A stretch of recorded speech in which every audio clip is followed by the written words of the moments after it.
Hello everybody, my name is Lucy and welcome to Books and Brushes. So today, it is June and June is Pride Month. I'm doing lots of Pride themed videos. This year would have been my first year going to Pride with one of my friends because I've never actually been before. It was going to be intimidating but really exciting thing to do, but of course, Corona, so that ain't happening this year. We'll have to rain check that till next year instead, but that doesn't mean I can't do all the Pride-ish things from home anyway, especially with books. Books never let me down, unless it's a letdown book, but other than that, they don't let me down. Also technology, because I sat here for about 10-20 minutes filming this until I realised I didn't press record, so we'll forget that happened. Anyway, we're not here to talk about any of that. We're here to talk about some Pride books that I'm really interested in reading. I have a massive wish list of books I'd love to get to, and this is all the Pride books, the LGBTQ plus themed, charactered, authored books that I really want to get to. And honestly, this list was so incredibly long. I've had to trim it right down. I'm going to try and go through these books as quickly as I can, but also I want more. So if you have got any recommendations, please put them in the comments. You can share your books, I'll share my books, and have a big list of books that we can share together. So the first book is an interesting one because it took my interest back when I first started BookTube. So this would have been 3 years ago, maybe more. I think it was a book that a lot of people were interested in, and I checked it out on Goodreads and there are a bunch of bad reviews, and I think that really put me off. But since then, I heard a review from a reader that I trust a bit more than these random Goodreads strangers, and it's really ignited my interest in this book, and that is A Fire and Stars by Audrey Colhurst. So what intrigued me back then, and what I still remember about this book, is that it's about a princess who is getting betrothed and married off to a prince of another kingdom to kind of join these kingdoms together. It's like a safety political measure, all very clinical, and she falls in love with the prince's sister, the princess of the other land. So it's this female-female romance between these two princesses. Reading the synopsis now, that is definitely the premise, but there is more going on here as well that seems very interesting. It seems like our first main character princess has fire magic in a world where magic is forbidden, so that can always be an interesting trope if done well. It can get a little generic, but if done well, that could be a really fun plot line. Also, there seems to be an assassination attempt which draw these two girls together and to get close. I love characters that are trainers. I don't know why, but like dragon trainers, horse trainers, for some reason animal trainers of books are always great characters. They just have this affinity for animals, and I absolutely love animals. And there's something about characters that have so much connection to living things. They tend to be some of the nicest, best characters in books. So I'm really interested about this other princess being a horse trainer. That sounds really cool to me. Now that this book has reignited in my interest, like I said, those bad reviews do kind of put me off a little bit, but I think it's just time that I tried this book and found out for myself whether I liked it or not. And one thing I like is that this is an LGBTQ plus book in a fantasy novel. I absolutely love it when LGBTQ plus characters, authors, themes get put in, not just contemporary. Those books are great, but as you know, contemporary isn't my favourite genre. It's great that those are in contemporary books, but I also want them in fantasy. I want them in dystopian. I want them in horror. I want them in historical fiction. And you don't see that as often, so I love it when I do see that in fantasy. So if you have any recommendations of LGBTQ plus books that are fantasy, please let me know. Those ones I'm desperate to know. I'll have to read this book and see how it goes. I did recently read a fantasy book with a gay romance, but I didn't even know that was going to happen. That was a lovely, pleasant surprise. Even trying to find these books that have it, they don't always mention it in case it's a spoiler, which isn't a bad thing because it shows that they weren't using that as marketing. Now this next lot is more of an author than it is a book. One of my absolute favourite BookTube friends, people on the earth, is Matthew from Matthew Reads and Writes. He has a particular love for a particular author. His enthusiasm and love for this author has always got me wanting to read this author. This author's very popular, but I've never really jumped on the bandwagon of that. But Matthew loves them, and I love Matthew's recommendations. So Adam Silvera, I'm coming for you. Yes, Matthew, I am going to read some Adam Silvera. Your love for him has just sold me. So as you know, I bought Infinity Sun by Adam Silvera recently, so that is on my TBR. Again, this is fantasy with queer characters, yes, which is always what I'm looking for. But also for my wish list, there are a couple of books that I'm really interested in particular from Adam Silvera. Simon vs. the Homo Sapiens Agenda seems to be like a standard one that everyone reads from him. I'm kind of interested in that one because is the hallmark, it seems, for Adam Silvera. Another one that really interests me is They Both Die at the End by Adam Silvera, because I love that idea that these two characters know they're going to die at the end of the story, and it's this last day, 24-hour friendship that blossoms between these two characters, strangers that become like death mates. I love the idea. I mean, it's pretty morbid and it's pretty dark and it's pretty sad. You know me, and I'm up for that. I like the idea of where this thought process could go. I love the idea of like this Grim Reaper, this last day, thinking about death idea.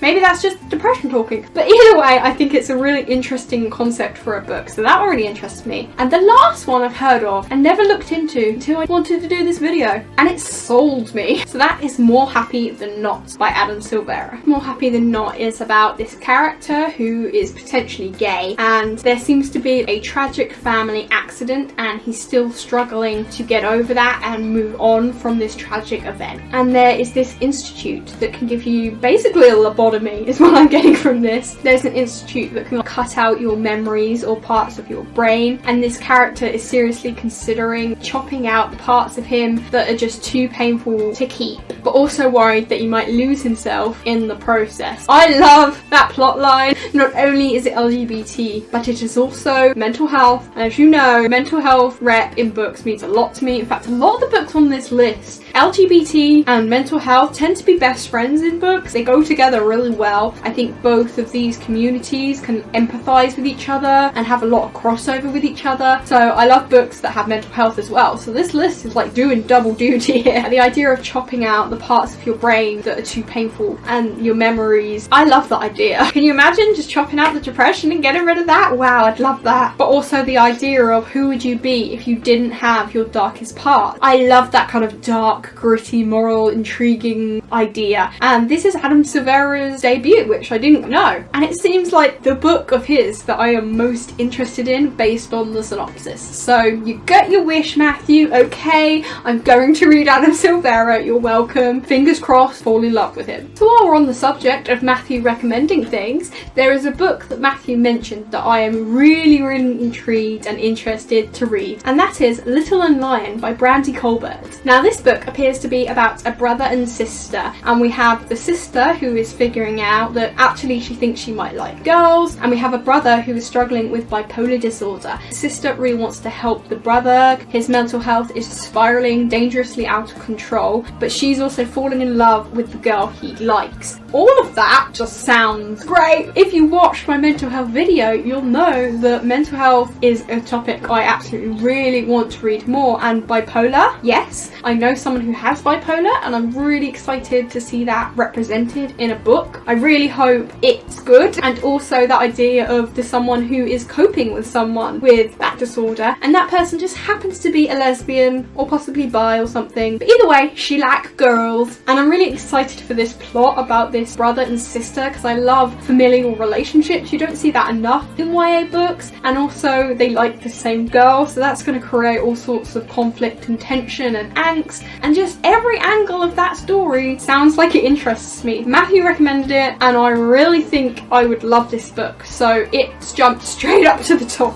of this list. I really want to get to this one. Also on this list is a book I mentioned back in my anticipated releases video, and that is Darius the Great Is Not Okay. This is a book about a boy who goes to discover his Iranian culture, and he meets this friend who becomes more than a friend, and there's like a gay romance, and the character is learning his Iranian culture and about himself and his family he never knew, and he also happens to suffer from depression. You can go watch that video because I talked a bit more about it back then, and I don't want to just repeat everything I said then again now, but I'm really interested in Darius the Great Is Not Okay. Another book that I've seen floating around BookTube for a while, but I never really understood what it was about, and now I do. I want it, and that is Girl Made of Stars by Ashley Herring Blake. Again, this next book has loads of mental health rep to go along with it. This book is about a girl who has a twin brother and they are as thick as thieves, and one day one of her best friends claims that her twin brother raped her, and there is this big allegation between her friend and her brother. And as you can probably imagine, that sets apart this whole conflict within our main character. Does she believe her brother that he would never do something like that and that he couldn't have done such a violent crime? Or does she believe her friend? Surely she couldn't lie about this. Should she believe her friend? And I can imagine that the angst and the conflict and the absolute mental anguish that would come about from this kind of allegation between two people you really love, that sounds heartbreaking, it sounds horrible, it's got a very serious subject matter to its core, and this topic of sexual assault and rape and victim blaming and all these ideas could make this story just so great and have such great topics and themes that I hope are well addressed. Our main character is gay, and the synopsis mentions ex-girlfriend and possible current girlfriend, and just this whole book sounds intense but also like a book that I could really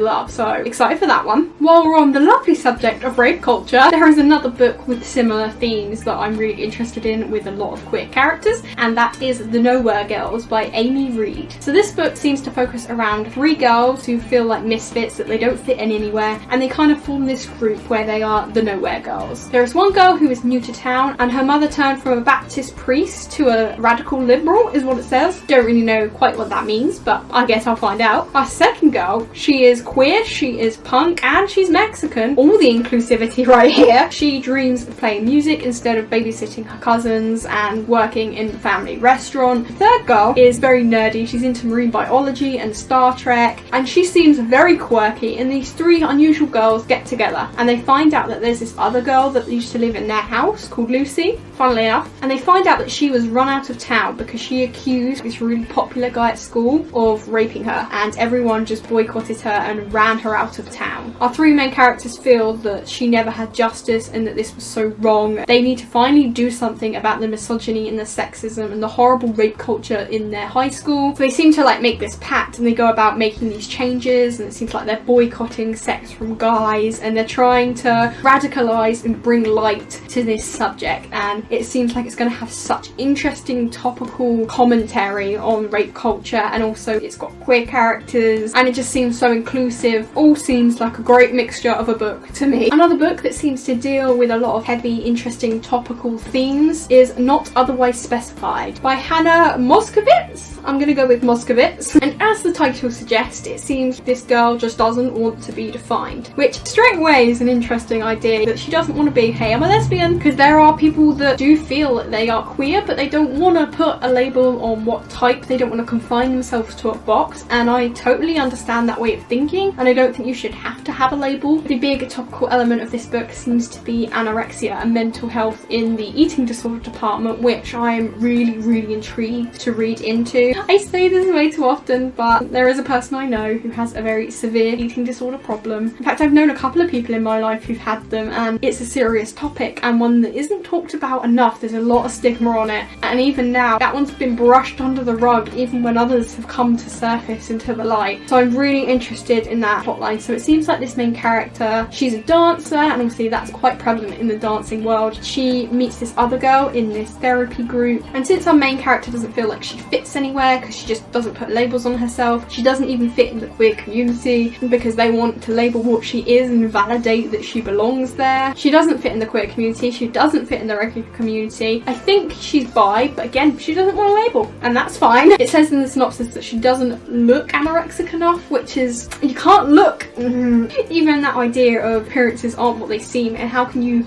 look not gay enough? That doesn't even make sense to me. You can't look gay, you can look camp, sure. You can't look gay unless you're doing it. You can't physically have an appearance of, hey, I have a specific type of nose shape, I must be gay. But yeah, that idea of things aren't what they seem, especially mental health, you can't see that. This theme of that she has this mental health issue that isn't seen and it doesn't express itself visibly so that people don't believe it. Such an interesting topic, and she meets with this other girl in her therapy group. I feel like there's a romance blossoming between the two, and it's like this idea of, can 2 broken people save each other if they're both just just as broken in the same way? And is that destructive and toxic, or can they understand and empathize and save each other? All of these themes, all of these ideas just sound so good to me, and the representation in so many areas, but it doesn't seem to be shoving it down your throat. It seems to come from a place of, I don't want to put a label on it, guys, so I'm not gonna. This one really piques my interest. As a quick addition to that, there's another book that has very similar themes called Paperweight by Meg Haston, about a girl who's in a treatment centre for her eating disorder, and she's just fed up of the therapist and her parents following her around, not trusting her with anything. And then with the anniversary of her brother's death coming up, she doesn't plan to live past it, and sounds very emotionally charged. There's a lot of mental health issues there, the ideation of suicide, you've got mental disorders, you've got treatment centres and therapy, anniversaries and grief, and all of that sounds like a melting pot of horrible goodness that just sounds so good to me, and I really want to pick that up. The next one is 7 Ways We Lie by Riley Redgate. Now this one, it doesn't actually mention the queerness in the synopsis, but I watched this review and apparently there is a gay character, and again this plot line just seems so good, so I want to get to it. There's 7 characters and they all kind of represent the 7 deadly sins, which sounds like such an intriguing concept in itself. There's all these secrets that every student is hiding, and then this scandal, this accusation in the school arises when there is this student-teacher affair and everyone starts witch hunting down for who to blame. And again, very topical, serious issue presented there, and from a lot of the reviews I saw after I went and saw this one particular review, it seems like that is handled very well and it's not romanticized, and I want to read that, especially if these people are saying it's handled well. I'd love to read a book where we see this student-teacher relationship and we see the ickiness and we see the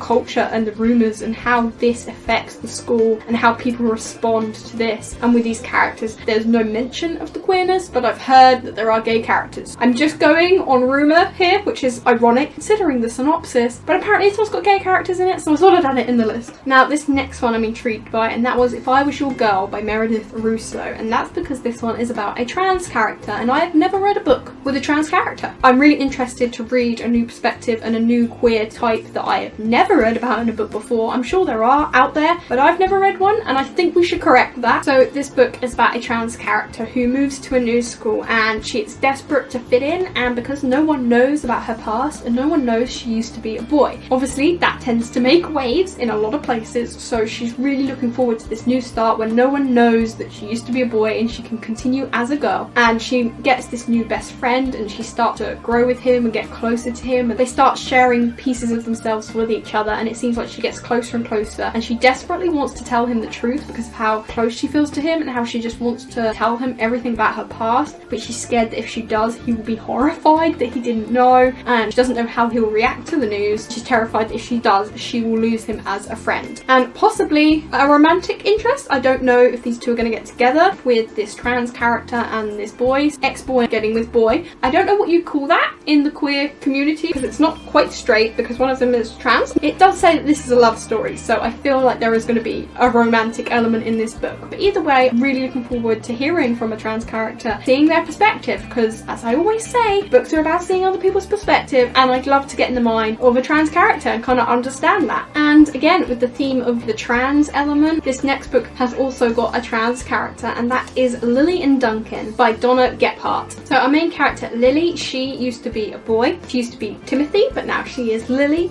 and this is particularly difficult because she's not an elder teenager, she's in the 8th grade, which I don't know how old that is. I think it's an early teenager, 13 I think, but I have to check out the age, but I swear I checked it out and she was about 13, which is interesting because it seems like a lot of books with trans characters in, they're all older, so it's interesting to see it from a younger perspective. And she's finding it difficult because she still looks like a boy and she's struggling to prove herself, show that she feels and is a girl inside when she looks like a boy. And our second main character, because we love those queer and mental health themes being best friends, we have a character who has bipolar disorder. Apparently there are books with bipolar disorder characters out there that I just didn't know I would stumble upon with this, which is great to see. And it seems like he is new in town. It says he's hiding a painful secret or hiding from a painful secret, so I don't know if that's about the bipolar or if that's a completely other thing. So we have this trans character, we have this bipolar character, and they become friends and change their worlds forever. Sounds great. It's got all the representation representation and the inclusion I'm looking for on the list. A lot of these are contemporaries, which I'm not mad at. I like expanding my shelf of contemporaries, especially if there's a reason for it. Mental health and LGBTQ+ are the reasons. I'm sorry if there was too much mental health on there. These themes, they just go together. I don't make the rules. These two themes tend to stick like glue and just work together and are in a lot of books together.